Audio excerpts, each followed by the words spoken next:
Assalamualaikum warahmatullahi wabarakatuh.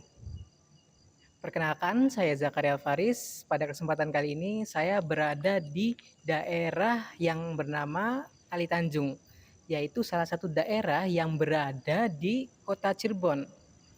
Nah, untuk kedatangan saya di daerah ini adalah untuk menguak dan menelusur apa saja sejarah-sejarah yang ada di daerah Cirebon, daerah Kali Tanjung ini.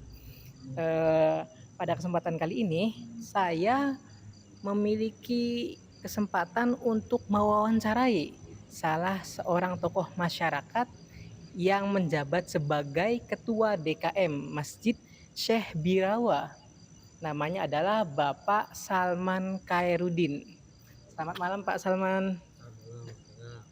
Mmm, Langsung ke intinya saja untuk tidak membuang-buang waktu lagi, kita bertanya kepada Bapak Salman. Sebelum saya sampai ke sini, saya mendapatkan informasi bahwa ada tokoh dari Cirebon yang dimakamkan di daerah Kali Tanjung ini. Namanya juga ternyata disematkan ke dalam nama masjid. Masjid ini yaitu namanya adalah Masjid Syekh Birawa. Maka dari itu saya sangat penasaran. Sebenarnya siapa ini Syekh Birawa? Ya, makasih Mas Jaka. Assalamualaikum warahmatullahi wabarakatuh.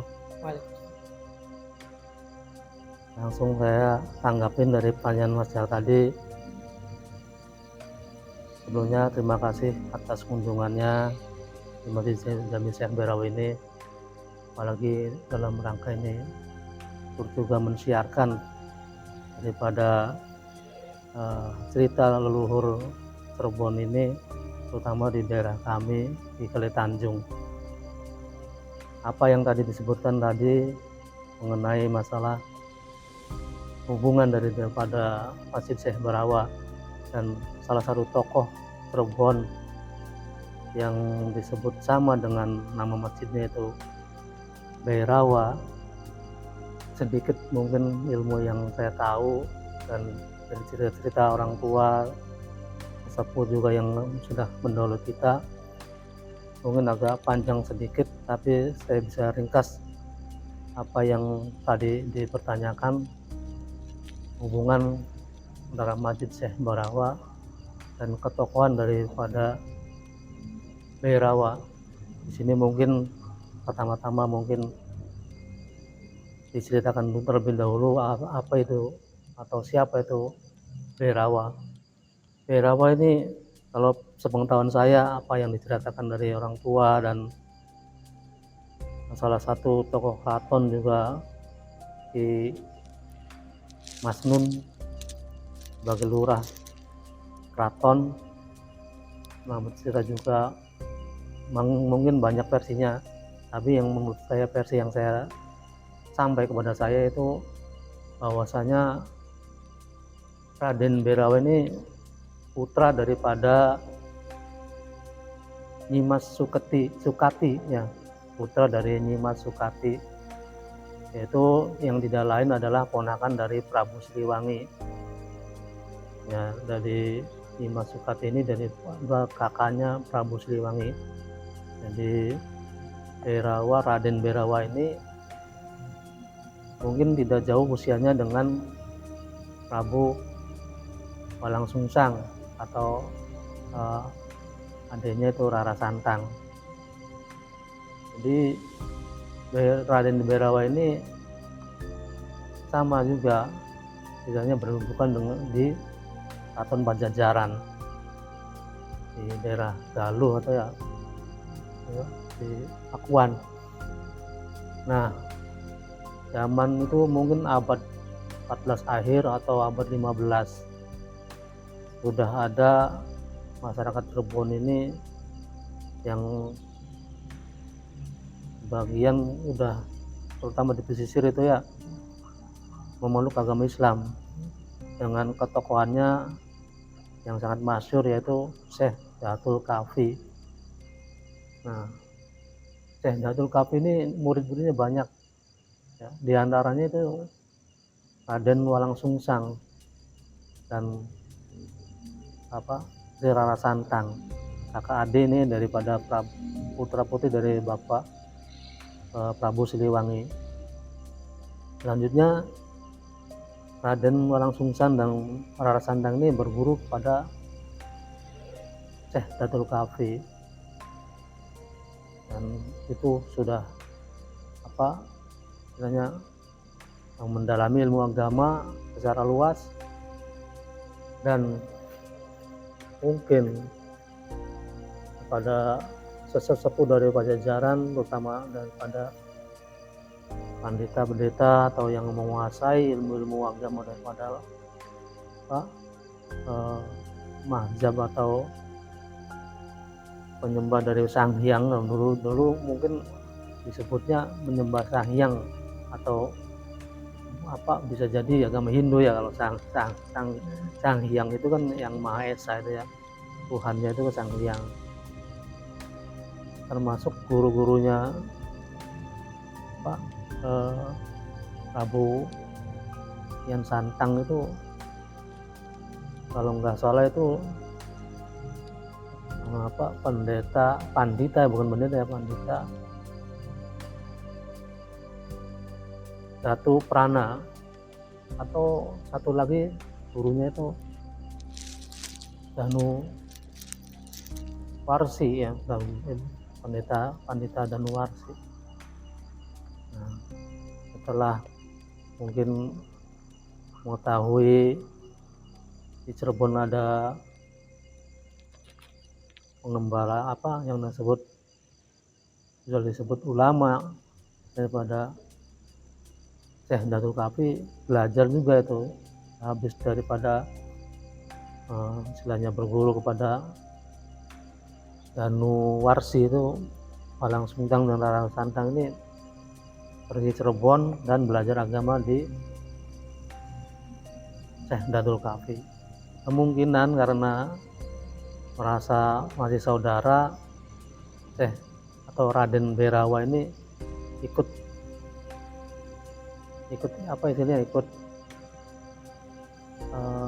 merasa pengen juga mungkin belajar agama. Jadi beliau juga berpamitan kepada Prabu Siliwangi dan ibunya Nyi Masukut ini untuk pergi juga ke Cirebon. Dan menurut juga ini dilepas daripada izin atau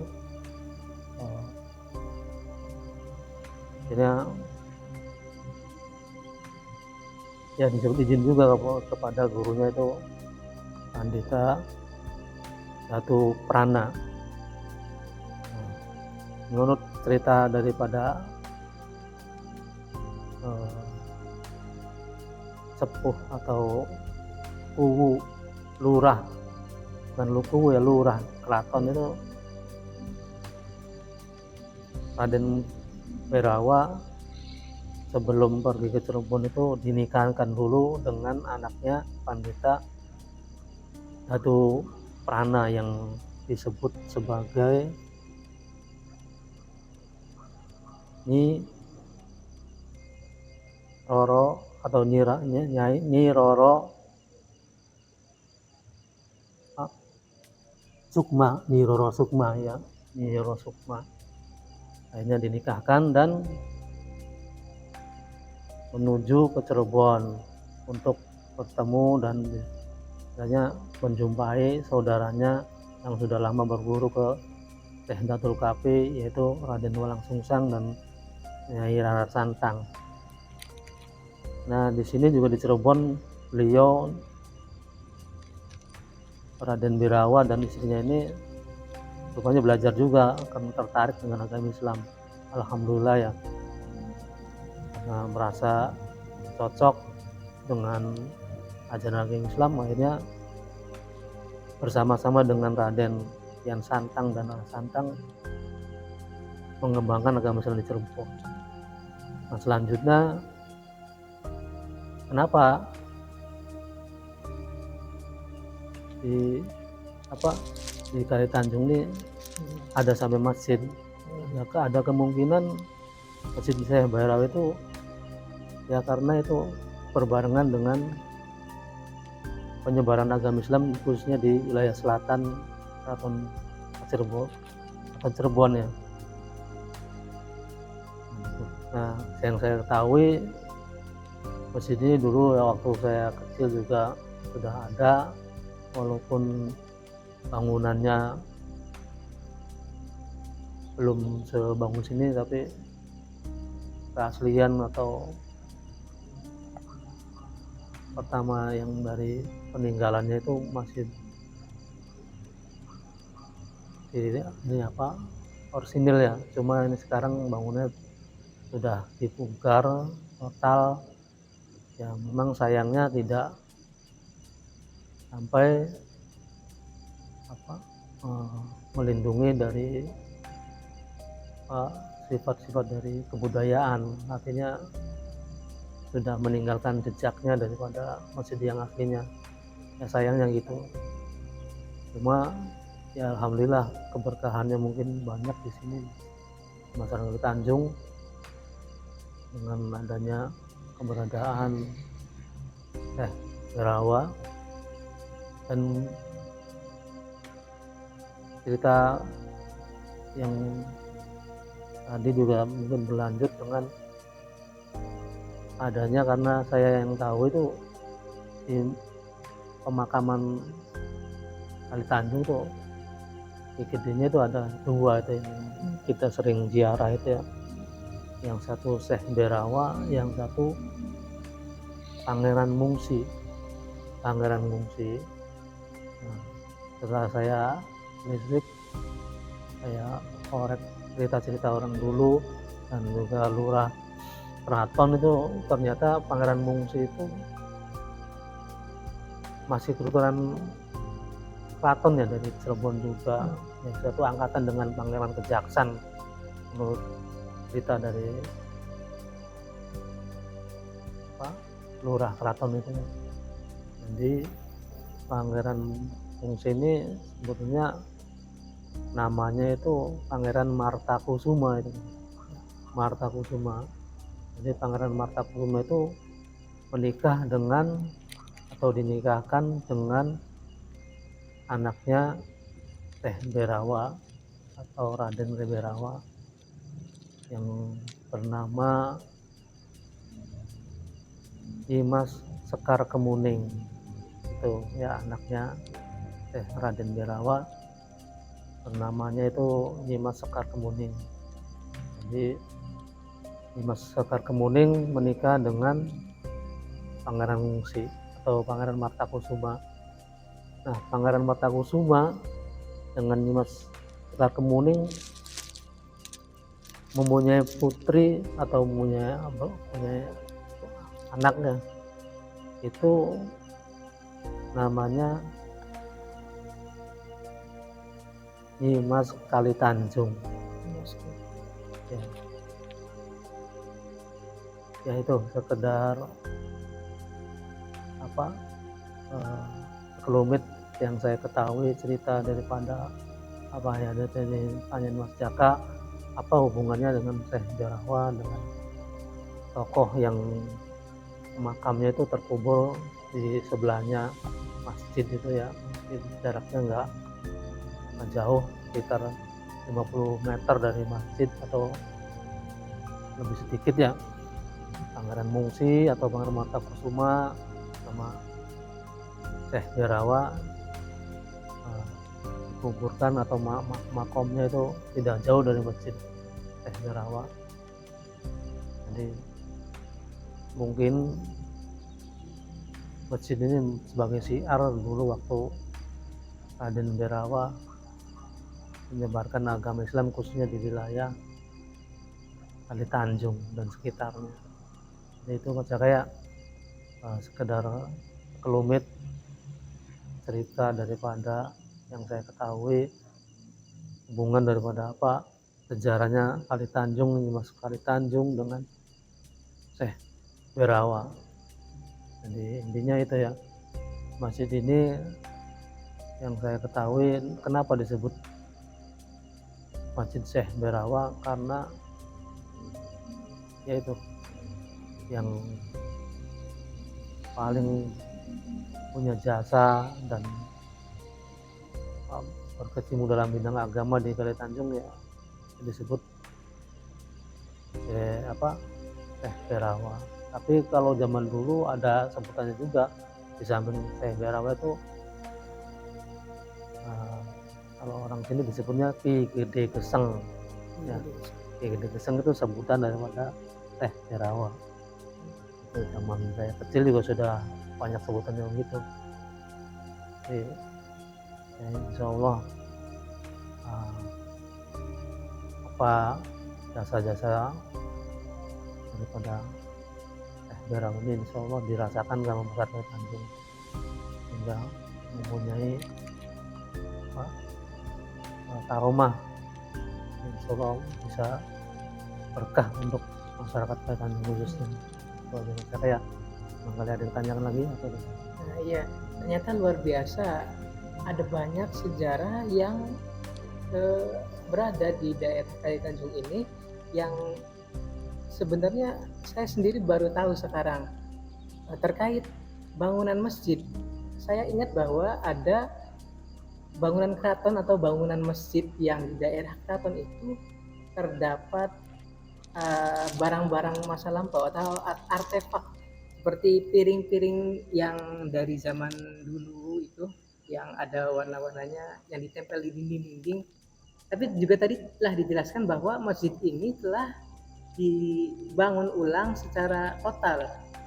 Tapi saya ingin bertanya, apakah ada sisa artefak atau benda-benda yang masih disimpan sampai sekarang? Oh iya, masih masyarakat. Jadi untuk peninggalan-peninggalan khususnya yang ada di masjid ini, terutama yang wujudnya fisik, mungkin nggak terlalu banyak ya. Ada juga yang paling yang tinggal sisa itu ya boleh disebut sebagai senjata-senjata atau ini ada yang disebut gada, ada yang menyebut juga nisan zaman dulu yang secara fisiknya bobotnya lumayan berat, antara 5 kilo atau 10 kilo itu ya nisannya gede. Cuma yang paling banyak ya itu ya senjata-senjata kayak tombak, keris gitu, terus lentera gitu. Kalau yang disebut artefak kayak mungkin porselin atau apa barang-barang rujukannya dia yang di keraton ya memang saya sendiri belum pernah lihat atau barangkali saya belum tahu ya, mungkin kekurangan saya, tapi setiap pengetahuan saya sih saya nggak pernah lihat artefak begitu ya, kecuali senjata itu ya, model tombak atau keris memang banyak Disimpan di masjid. di masjid. Oh, Ada di sini diamankan. Terus Al-Quran juga zaman dulu yang tulisan tangan itu ya, Al-Quran tulisan tangan. Al-Quran tulisan tangan itu, Ada kitab di- juga ada diamankan. dia. Insya Allah diamankan itu, cuma memang dalam tempat yang khusus ya, jangan sampai nanti orang merusak atau berpotensi untuk jadi rusak. Jadi kita amankan di tempatnya, di sekretariat di depan masjid ini. Ya, kita menjaga ya yang peninggalannya. Luar biasa, ternyata peninggalannya ada dan lumayan banyak. Dan tadi ada disebutkan bahwa ada Al-Quran kuno, berarti umurnya berabad-abad yang lalu ya? Ya bisa ratusan tahun. Dan ratusan tahun itu, luar biasa. Kalau Al-Quran itu diperkirakan abad 18 mungkin. Abad ke-18 berarti sekitar 200 tahunan lebih yang ke masa lampau. Kemudian tadi terkait artefak yang atau benda-benda masa lampau yang bentuknya fisik itu sudah disebutkan oleh Bapak Salman. Saya penasaran apakah ada peninggalan-peninggalan pitutur dari Syekh Birawa kepada masyarakat di daerah Kali Tanjung ini, apa ada? Kalau pitutur sih saya kurang terlalu ini ya perhatikan, atau mungkin ditutur yang lumrah aja lah, kayak pesannya Kanjeng Arif Hidayatullah, Kanjeng Sunan Gunung Jati ya, sama untuk masjid atau tajuk disebutnya sama fakir miskin aja ya itu ya. Makanya apa yang biasa disiarkan di sini ya kegiatan keagamaan ya, contohnya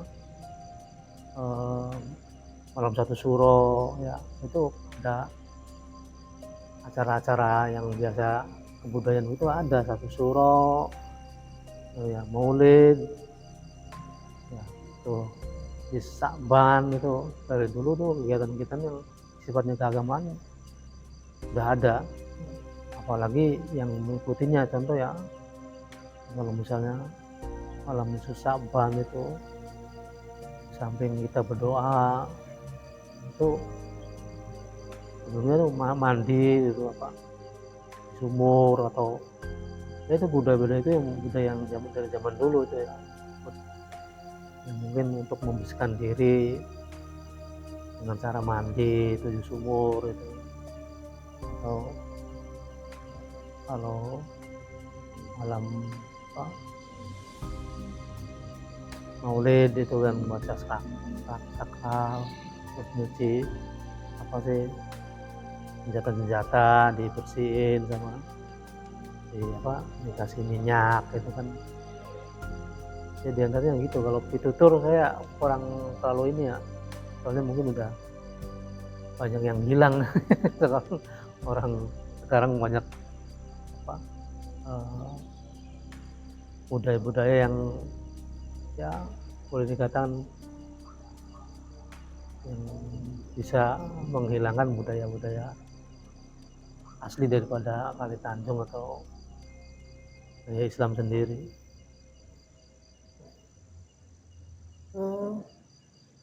Tapi selain dari artefak dan pitutur itu, apakah ada mitos-mitos tertentu terkait Syekh Birawa atau yang lain? Mitos yang sifatnya kaitannya dengan Syekh Birawa, saya belum ketemu sampai ke situ. Kayak karomah gitu, apakah ada karomah dari Syekh Birawa? Karomah secara langsung atau kita ya mungkin tidak, tapi insya Allah kan kalau menurut saya ini karomahnya ya terasanya ya alhamdulillah kan kayak Tanjungnya belum ada istilahnya yang sifatnya sampai merusak gitu kan ya, banjir bandang atau gempa bumi atau penyakit yang sifatnya wabah itu kan ya. Kami menganggap bahwa keberkahan itu ya bisa dengan rezeki yang istilahnya bisa dinikmati lah. Untuk itu ya mungkin kita mengadakan acara kayak syukuran untuk berdoa untuk leluhur itu ya.